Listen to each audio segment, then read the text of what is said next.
Hello friends, welcome back சுதர்வாக் channel நண்பர்களே.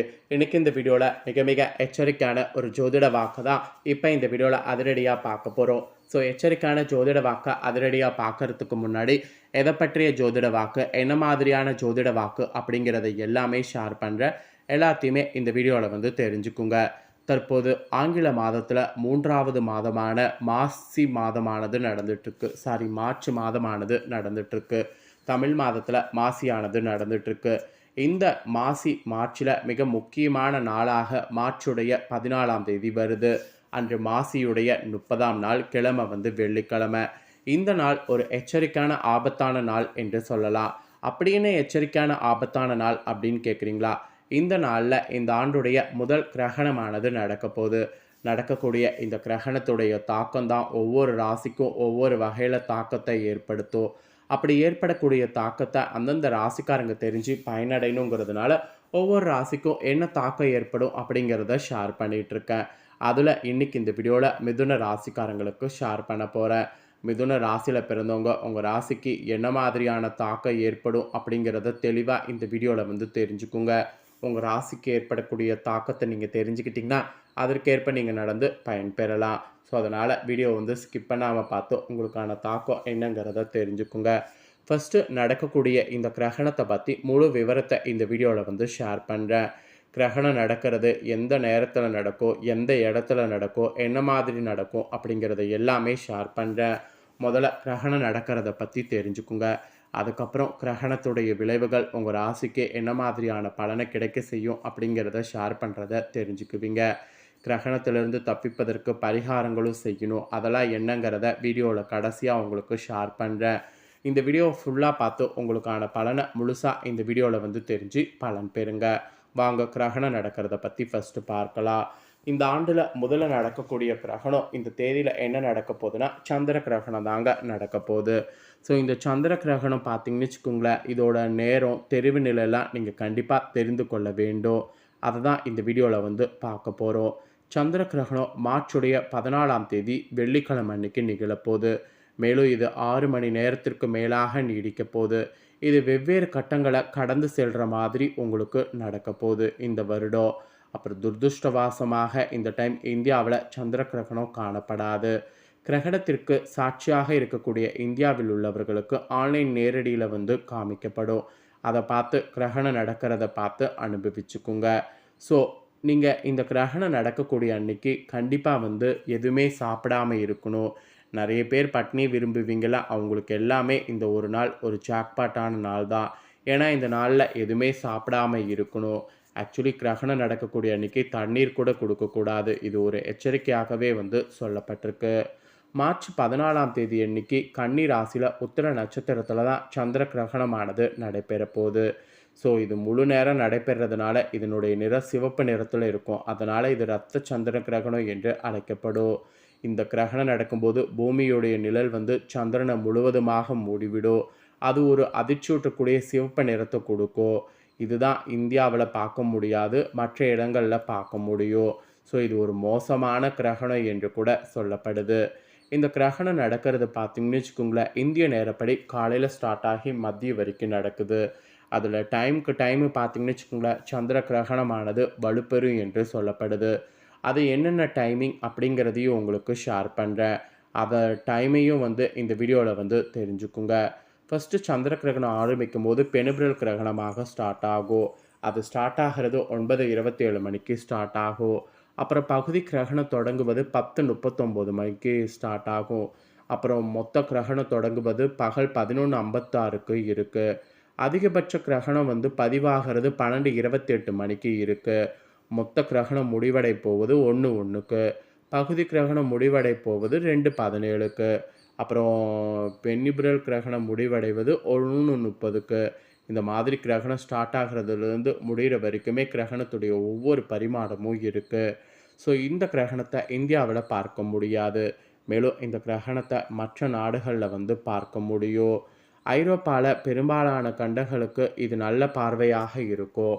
அப்புறம் ஆசியாவில் பல்வேறு பகுதிகளில் வெவ்வேறு கட்டங்களில் இந்த கிரகணத்தை பார்க்க முடியும். ஆஸ்திரேலியாவில் ஒரு பெரிய பகுதியில் தெளிவான பார்வையாக இந்த கிரகணத்தை அனுபவிக்க முடியும். அப்புறம் ஆப்பிரிக்காவில் பல பிரதேசங்களில் இந்த கிரகணத்தை வந்து சாட்சியாக பார்க்க முடியும். அப்புறம் வடக்கு மற்றும் தென் அமெரிக்காவில் முழு கண்டங்களில் இந்த நிகழ்வை காண முடியும். அப்புறம் பெருங்கடல்கள் மற்றும் துருவ பகுதிகளாக இருக்கக்கூடிய பசிபிக், அட்லாண்டிக், அண்டார்டிக் இந்த பகுதிகளில் வந்து கிரகணம் தெரியும். இந்த மாதிரி கிரகணம் தெரியறது பார்த்தீங்கன்னு வச்சுக்கோங்களேன், இந்த பகுதிகளெலாம் இந்த மாதிரிலாம் வந்து தெரியும். ஸோ கிரகணம் நடக்கிறதுடைய முழு தாள்களும் பார்த்தீங்கன்னு வச்சுக்கோங்களேன், இதுதான் என்று குறிப்பிடப்பட்டிருக்கு. நெக்ஸ்ட்டு இந்த கிரகணத்துடைய தாக்கம் வந்து உங்கள் ராசிக்கு என்ன மாதிரி இருக்கும் அப்படிங்கிறத ஷேர் பண்ண போகிறேன்.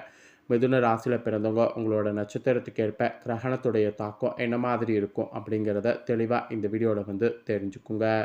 ஃபஸ்ட்டு மிருகசீரிடம் 3-4 பாதங்களில் பிறந்த மிதுன ராசிக்காரங்களுக்கு குறிப்பிடப்பட்டிருக்கு.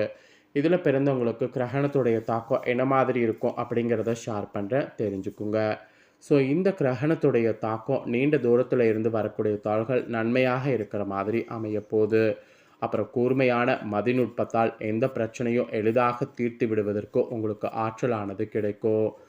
எல்லாத்துக்கும் மேலே பூர்வீக சொத்துக்களில் இருந்த தகராறுகள்லாம் தீர்ந்து நல்ல முடிவுக்கு வரும்.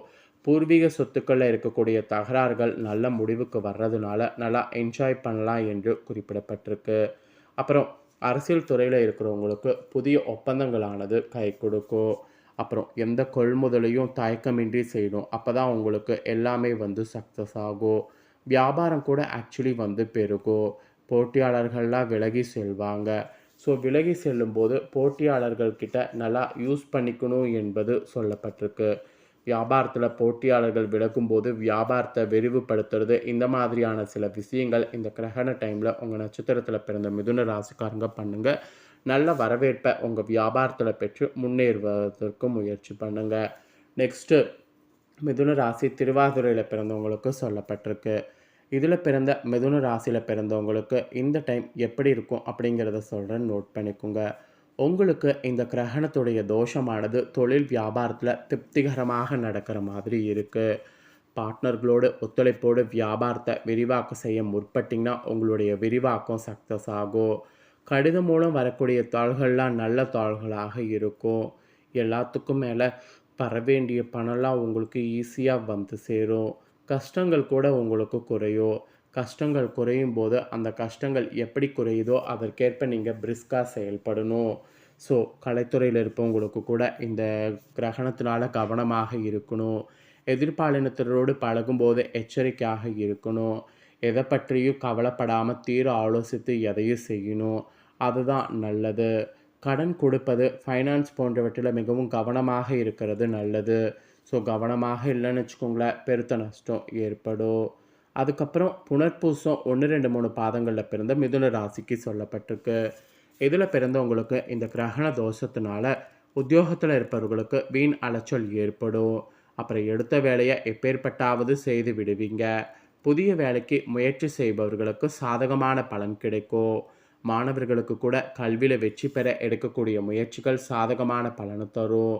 அதே சமயம் மாணவர்களுக்கு சக மாணவர்கள் நண்பர்களிடம் அதிக பேசி பழகுவதை தவிர்க்கணும் என்பது சொல்லப்பட்டிருக்கு. பாடங்களில் கூடுதல் கவனத்தோடு படிக்கணும். அப்போ தான் உங்களுக்கு நன்மையானது கிடைக்கும். பெண்களுக்கு கூட மிதுன ராசிக்காரங்க இந்த நட்சத்திரத்தில் பிறந்தவங்க மற்றவர்கள் உதவியோடு செய்யக்கூடிய காரியங்களில் சாதகமான பலன் கிடைக்கும். இருந்தாலும் சிக்கனத்தை கடைபிடிக்கிறது நல்லது. குடும்பத்தில் கணவன் மனைவிக்கிடையே இருந்த மன வருத்தம் குறையும். குடும்பத்தில் இருப்பவர்களுடைய ஒத்துழைப்பு இருக்கும்.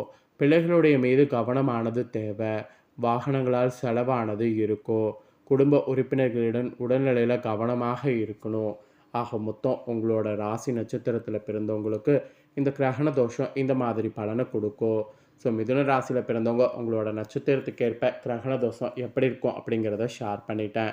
ஷேர் பண்ணதை தெரிஞ்சிருப்பீங்க. தெரிஞ்சதுக்கேற்ப நடந்து பலன் பெறுங்க. உங்களுக்கு பரிகாரமாக என்ன சொல்லப்பட்டிருக்குன்னா, இந்த நாளில் விஷ்ணு சகஸ்ரநாமம் பாராயணம் செய்து வெங்கடாஜலபதியை வணங்க வேண்டும். இதை செய்திங்கன்னா கிரகண பிரச்சனைகள் தீரும், பண கஷ்டம் தீரும். அதனால் மறக்காமல் இந்த பரிகாரத்தை செய்து பயன்பெறுங்க. ஸோ இந்த முக்கியமான தாள்களை நீங்கள் பார்த்தது போல் உங்கள் ஃப்ரெண்ட்ஸ் ஃபேமிலியில் இருக்கிறவங்களும் பார்த்து பலனடையணும்னு நினச்சிங்கன்னா வீடியோ லைக் பண்ணி ஷேர் பண்ணுங்கள். வீடியோ உங்கள் ஃப்ரெண்ட்ஸ் ஃபேமிலியில் இருக்கிறவங்களும் பார்க்கட்டும். அவங்களும் அவங்களோட ராசி வந்து மிதுன ராசியாக இருந்ததுன்னா இந்த தாள்களை தெரிஞ்சு இதற்கேற்ப நடந்து பலனடையட்டும். நெக்ஸ்ட்டு நம்ம சேனலில் போடக்கூடிய வீடியோலாம் உடனுக்குடனே தெரிந்து கொள்ள மறக்காமல் நம்ம சேனலை சப்ஸ்கிரைப் பண்ணி பெல் பண்ண ப்ரெஸ் பண்ணுங்கள். அதை பண்ணிட்டீங்கன்னா நான் போடுற வீடியோலாம் உடனுக்குடனே தெரிஞ்சு பயனடையலாம். ஸோ மறக்காமல் பண்ணுங்கள். வேறொரு வீடியோவில் வந்து உங்களை சந்திக்கிறேன். நன்றி.